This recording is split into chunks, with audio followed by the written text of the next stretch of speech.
Hey guys, how you doing? So if you guys have been flying mini quads long enough, you'll recognize this situation right here. You have flown a battery, you've got the balance connector into the props, and you've smashed off the balance lead. So I just want to go over like how to replace this. It's pretty simple. It's simple soldering and everything, but one of the things that you want to do is make sure you get the order correct on the wires here. Now I have an extra lead here, so if you ever have a discharged battery that you need to dispose of, make sure you clip off these extra balance leads, because obviously it does come into play later on when you need to replace one, so it's nice to have these on hand.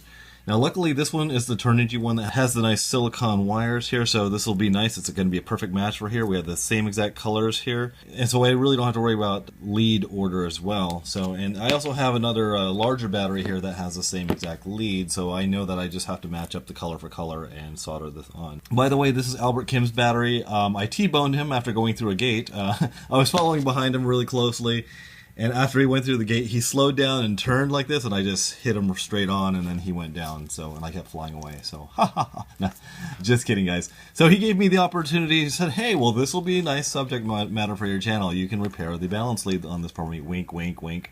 So what you're gonna need, obviously, is a new balance lead here, and luckily, like I said, I've got the same one here, and obviously, you're gonna need some heat shrink tubing and your soldering iron. So what I'm going to do is I'm going to go ahead and take this apart and get this soldered back up. Now I think the most important thing here is getting the ground correct. Let's say if you have one of these leads that has all the same color, and sometimes it's all red and one ground, so I think you want to make sure you get that ground correct.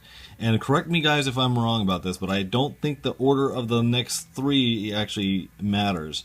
But I could be wrong on that, so if you guys need more information on that, please look that up. So one of the things that's always a little annoying about these leads is that they're always kind of long, so I'm actually going to cut these ones a little bit shorter, probably about to right here, and I'll probably cut this one right to about there, okay?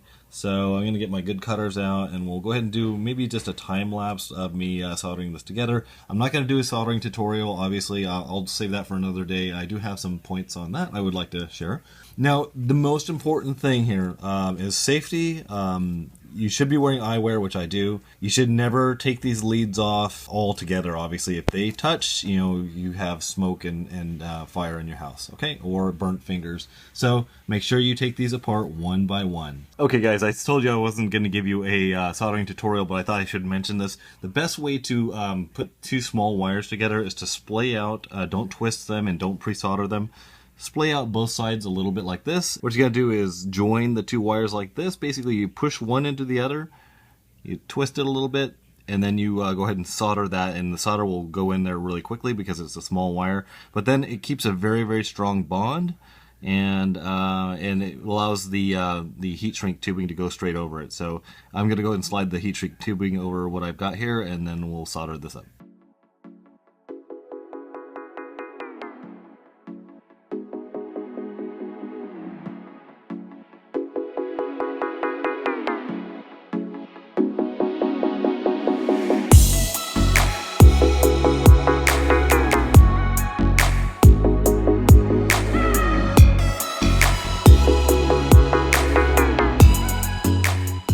Make sure you have a clean soldering iron. Just gonna join and add at the same time. You'll see it start to get together here. Should be 1, 2, 3, about 3 seconds in and out. You don't want to heat it too long. You don't need to. And there we go. I'll slide this other one back down. We'll get that heat shrink shrunk. Get the heat shrink shrunk.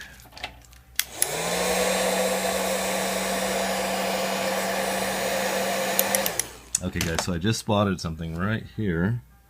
I've got a couple little wires poking out here. Don't know how that happened, but I'm going to make sure I cut those off to make sure they're not going to make contact with anything. I'll probably put a little piece of tape over that just to make sure that this wire... Yeah, it looks like I didn't slide the heat shrink over far enough, but luckily all the other ones are safe, so... Okay guys, so let's test this battery real quick. And by the way, here's another little tip if you don't like getting your ears blasted out by these things when you first plug them in. Just stick your fingers right over the top here and it makes it nice and quiet. Just like that. 3 cell, 12.1, 403, 401, and 401. So nicely balanced pack. I'll give this pack back to Albert and tell him so sorry for running into your quad. And we'll talk to you guys later. Hopefully this is helpful for you guys. Bye.